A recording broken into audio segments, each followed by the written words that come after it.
The United Nations Security Council issued a statement on the announcement of truce renewal in Yemen. Although the statement welcomed the truce, it urged Houthis to abide by the terms of the agreement and open main roads in Taiz. This report gives more details.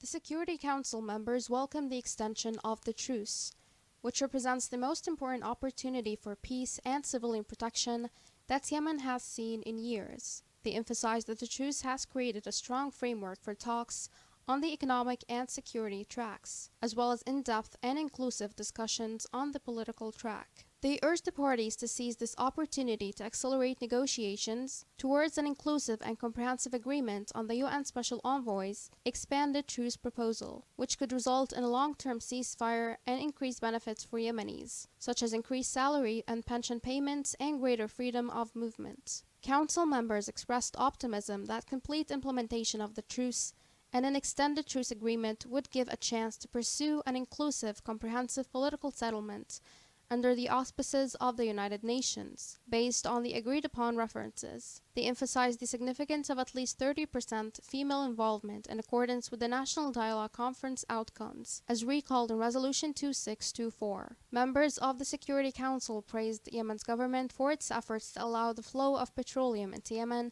and flights to and from Sanaa's airport. They voiced their dissatisfaction with the lack of movement on the opening of the Taiz roads, as proposed by the UN recently. They emphasized that restoring these routes remains a humanitarian priority to alleviate suffering in Yemen's third-largest city, and they urged the Houthis to be flexible in discussions and to swiftly unlock main roads. The Security Council members praised the truce's sustained reduction in violence and civilian fatalities, among other tangible advantages to the Yemeni people, and emphasized that full implementation and an expanded truce proposal would strengthen these benefits. They urged all sides to prioritize the interests of Yemen's people, to compromise, and to choose peace over bloodshed. The members denounced all assaults that jeopardized the truce, including the one on July 24th in Taiz. They emphasized the parties' international humanitarian law duties, particularly the protection of people. The Security Council members thanked regional partners for their efforts to support the truce and emphasized the need for their sustained assistance, reaffirming their support for the UN Special Envoy